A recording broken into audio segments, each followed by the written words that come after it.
Hello, I am Deb Coviello, the Drop In CEO, and I just want to thank you for joining me on another episode where week after week I get to interview the most amazing people. But this week is a little bit different because it's just going to be me. But let me finish here. I do this because I sincerely care about the C-suite leader to help them navigate their challenges and opportunities with confidence. And yes, I am back.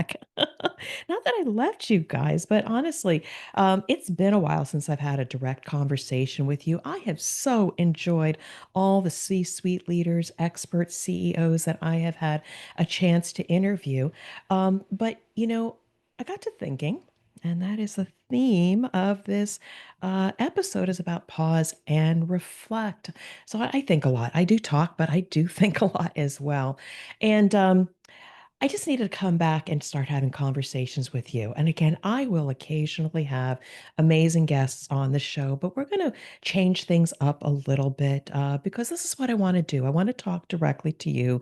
We will be having just one episode a week because I want to focus on quality, not quantity. And again, I want to talk directly with you. And hopefully, in the process of you thinking about what I'm saying, nodding, or what have you, as I speak into your ears, we will be somewhat virtually having a conversation. Ultimately, I would love you to reach out to me so we can really get to know each other, have me impart maybe just a few thoughts as I listen deeply to what's ahead of you, because I just want to see you succeed, as my my mentor Dave would say to me. But let's get to a little bit about some of the reasons why I'm changing things up a little bit. And by the way, I'm a little bit late. I was going to start having solo conversations with you at episode 500. Yes, I've completed 500 episodes. Woohoo! Let's celebrate here. And I was supposed to celebrate, but I had to give myself a little bit of forgiveness, grace, etc. It is now episode 538. So, hey, better late than never. Life got a little complex, and I, for a while, just wasn't listening. And gosh, I was going through this time of falling behind on my social media marketing. I did a bit of travel for pleasure and for some clients. I got sick. I also visited my son and daughter-in-law in North Carolina, and that's when things started to change. I was a bit tired, but also really, really was present when I was visiting with them. And I didn't bring my laptop. First, I brought my phone. I still checked email, but I just wanted to be with them. So we walked around Fayetteville, North Carolina. We spent time watching movies. We went out to dinner. We had a home cooked meal. We played with their dog, Gabby. As you remember from older episodes, Gabby stayed with me for about 8 months. David found Gabby in Romania, and I fostered her, my husband and I, for 8 months until we could bring her safely to Fort Bragg in North Carolina. But again, she's a wonderful dog, got to spend some amazing time. But yet, it was in this time that I realized I had to change things because I was tired. And really, if I think about the next chapter, I want to spend more time with my family, doing things for myself, doing things for my community. And no, I'm not retiring. I am still going to be here serving all of you, but a little bit less of other things because I, as a leader, had to pause and reflect what needed to change. Something didn't feel right. And slowing down and changing the focus of the podcast was all part of that. Now, why am I telling this to you? Because I think the theme of pause and reflect is something I had to take my own advice on. Sometimes you just get wound up again in this rat race, and I didn't realize that I was creating activity that no longer served me. And I want you to think about that have you created an ecosystem for which it's no longer serving you, you're serving the ecosystem. So I had to take my own advice as a reminder to slow down before it's too late. Now, why is this important? I'm going to share with you a few scenarios of experiences I've had with different leaders. And by the way, one of the stories is about myself. And I want you to think about and reflect about if any of these scenarios actually represent who you are, or maybe somebody you know. So, think about the C suite leader who continues to engage in burnout activities despite being smart and knowing better. I call that the firefighter. Another type of leader that I have seen is a leader engaged in so much tactical work and just working harder because maybe they're the path of least resistance and they're just trying to serve their customers and colleagues. Again, that's another burnout scenario just because you want to do the great work and you'd rather do it yourself. Sound familiar? And another one, no time to invest in themselves. You're still growing. Even if you're at the top of your game, there is still room to grow. And sometimes you need an external resource, a coach, a mentor, whatever you want to call it. But they don't have time to invest in themselves, but they continue to invest in the rat race. Sound familiar? Let's move on. No discipline to stick to the strategy that they plan to do and get engulfed again in the tactical work. How many times have you started off the year with great intentions and then you fall victim to the ecosystem or the activity that you have created or that you no longer have control over? Has that ever happened to you? And then you wind up at the end of the year and say, oh, shoot, I never got through my strategy. And then you try to do it and it's just okay. And then finally, I've seen this with leaders again and again. This is me being lost and knowing that I need to do something different, but not knowing where to start.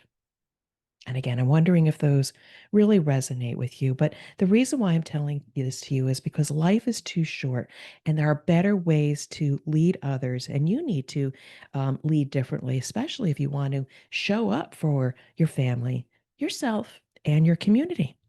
So I talked about these trends: burnout, engaged in too much tactical work, no time to invest in themselves, no discipline to stick to the strategy, and just being lost and knowing that you have to do something different. So let's go a little bit into some of these scenarios, and we're going to go a little bit longer today, but I think these are really important topics that as I share these stories, these are real stories that I have experienced. If these are you, take some of these thoughts that I'm sharing with you on how might you behave a little bit differently. Again, if this is for yourself, you can control your actions, you can control yourself. And as you pause and reflect and think about which one of these scenarios apply to you, and you start changing your mindset and your behavior, one, you're going to be better because of it. And the people that look up to you, close family, friends, colleagues, are going to see the change in yourself. And they may even start mirroring the behavior. And this is what it's all about in terms of leaving your legacy. When you do the hard work, pause and reflect, have the awareness you need to do something different. And the hardest part is actually taking action. So let's talk about burnout and the firefighter. Being the hero versus being the wise leader who enables others in problem solving. Think about it. You can be the hero, but the heroes die on their own sword. It is better to be the wise leader who enables others in problem solving. Don't be the first one to direct activities, but ask for the input of others and guide them towards solutions. Only you should help others find the solution and remove barriers.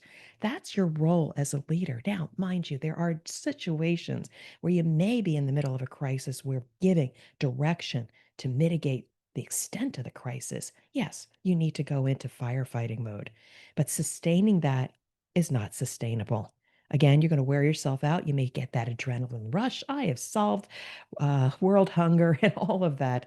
But that's not sustainable. You are better to be in service of mitigate the immediate crisis, but then help your leaders around you problem solve and guide them to the solutions. You are supposed to remove barriers, not necessarily solve the problems yourself.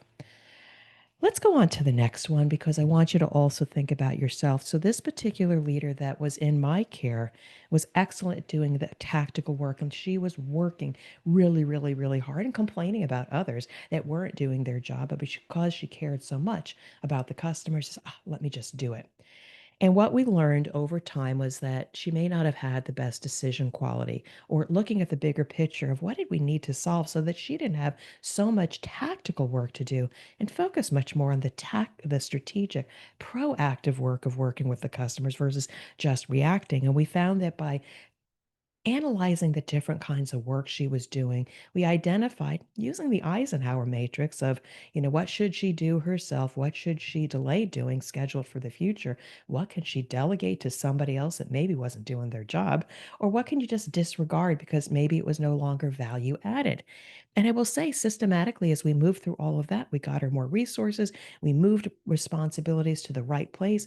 She was able to transition from just reacting and counting the number of transactions she did to ultimately how many new customers was she engaging on proactive strategic initiatives. Again, those are leading indicators of future success. So again, if you've got somebody in your care that's just hurry scurry and always busy, might you look at their work content and see if you can maybe adjust it so they don't have to work so hard? And by the way, take that advice yourself.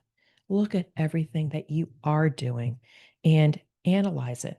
And if you need a little bit of help, wink, wink, I am here for you. Now, this next one I'm a little bit troubled by. This is one I'm going to probably do a few more podcast episodes. Thank you so much to Nancy Zaire, who said that this is probably one of the hottest topics that I have found of leaders just trying to do things themselves and not investing in themselves.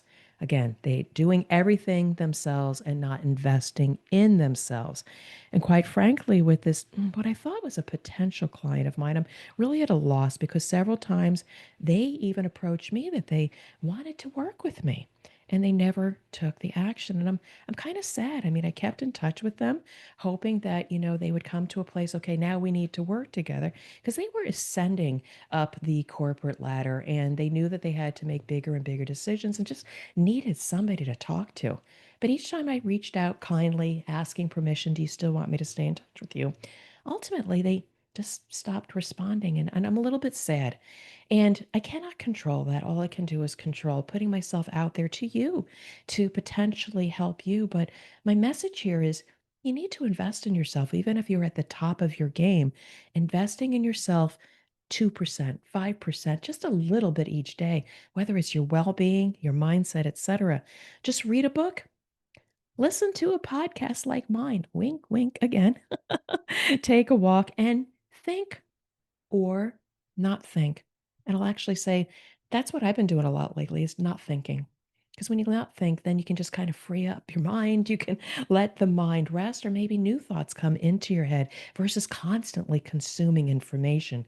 Think about that. If you're an avid podcast listener, maybe take a little bit of a break and just put your mind at ease because, again, the mind has to rest in order to enable new and creative thoughts to come out of it or to be received. And, you know, ask yourself, what would life look like um, if you had somebody by your side to listen to you and guide you based on your inherent gifts that maybe you can't even see? And maybe there's a way to elevate your unique value that starts putting you ahead of everything. Just having somebody to work with, I think, is just so invaluable. I've had coaches, and I can't thank them enough for the transformation and changes that I've been able to make in my mindset and my behavior. So, again, think about investing in yourself. Nobody else is going to. Um, this next to last one I think is also important is about sticking to a strategy. Again, like I said before, sometimes you can have great high hopes of working on that strategy, and then all of a sudden, at the end of the year, you wonder what happened. And I've had this past client of mine, and they approached me late last year. They said, I really want to get off to the right start. I want to put together a strategy that brings together my leadership team, set up the cadence drumbeat so we stay aligned and on track for the bigger picture. And after a while, it just was no longer important, and that's okay. I am just grateful I was there. We did a little bit of strategy work. I laid out a plan with them, and they so appreciated it. So kudos to them for having the awareness that a strategy needed to be developed. So I am forever grateful that they tapped me on the shoulder to work with them. But we never finished that work, and again, that's okay. That is okay. But for you, my advice to you is if you have a strategy that you need to get through towards the end of the year, my advice to you is be disciplined. No one else is. You need to be disciplined in your work. You need to do the work. And even if you put it on a shelf for a bit, give yourself forgiveness. You have to continue to brush it off because You just need to continue to stay true to who you are as a leader. Activity and showing people that you're busy is short lived. When you make a major change or move the leader because you have the fortitude and the discipline to execute on a strategy and move the needle, that's what people remember you by, is that's your legacy. They're not going to remember you from all the activity and the reports and the high five you get. I talk about legacy a lot, and really, what do we have to leave? We our possessions we leave behind, but we continually and indefinitely impact the memories that people have of you. So again, if you have a strategy or you have an initiative, be the leader everybody else needs you to be in order to stick to that initiative. And again, we can talk about ways to assure you have that personal accountability. We're going to get through this real quickly, but just one last thing I want to share with you is this story is about me.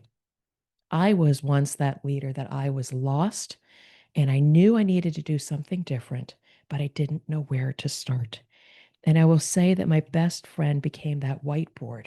I was an engineer in training. I always did everything on my computer, in a PowerPoint, in a Word document, what have you. But as soon as I untethered myself away from my laptop and I just walked up to a whiteboard and just scribbled ideas, thoughts, words, whatever I thought without any discipline or structure, which is so not me as an organized, structured person, I just threw random ideas up there, and it was a bit liberating, but it was also a little scary because, like, where's my result? Where am I going with all this? And what I found over time is just letting those things throw them up against the wall like spaghetti and letting them sit there, but then going back a couple days later and looking at the words and moving the post-it notes around to see what resonated, what was kind of the same theme. I will tell you, I will promise you that the whiteboard is going to start talking to you and saying, what is it that you need to focus on? What do you need to stop doing? What is your legacy? What is your gifts? What are the gifts of your team? You need to work on this imperative. Oh my God, the whiteboard is like a crystal ball. So if you find yourself lost, find that space, that creative space to be able to put those ideas out into the world and then let them talk to you. I promise you, they are going to guide you and help you get back on track. So again, there are 5 types of leaders and strategies that I think we need to work on. I'll just like remind you about what we talked about. Don't be the firefighter, but you need to be a guide and a barrier removal. Leaders engaged in tactical work and working harder are not sustainable. Be the leader that is disciplined, has good decision logic, knows how to delegate, delete, reschedule, etc., so that you can do the value added work. Take the time to invest in yourself. You need to start now. You need to put your mask on first before helping others. Make sure that you also invest in yourself. And if you need an accountability partner, find them now to help you prioritize and stay the course so you can be the leader you need to be and leave your legacy. And just know if you're lost and knowing you need to do something differently, trust yourself with a blank sheet of paper, let it speak to you, or get a compass or a guide, the drop in CEO, and maybe they'll help you get back on track. All of this is only possible if you pause and reflect, and if you really want to enjoy your life and, gain energy back, because if you don't, it's going to be totally depleted. And I will say with a caveat here, please listen to your body and your mind. If you're starting to get headaches, if you're starting to have restless sleep, that is an early signal that if you don't change your ways as a leader, if you don't pause and reflect, you're not going to have the body and the energy to continue to do the work, not only for yourself, but for friends, family, and your community. By shaping these skills for yourself, it's a win-win. Now, I just want to make a point here before I start bringing this in for a close. I'm going to use language that I don't normally use, but I'll say is that I'm not a life coach, but I've lived some life and I've seen how coaching has helped me. I'm the drop in CEO to help you with business transition whenever there's a crisis or an opportunity. But along the way, you need to build new skills for which coaching enhances the outcome that you're trying to achieve. And that could be me. I would love for me to have a conversation with you, um, to just see how I might be able to support you. And there's a couple people out there right now that I've been talking to that really, really appreciate the fact that I'm a deep listener.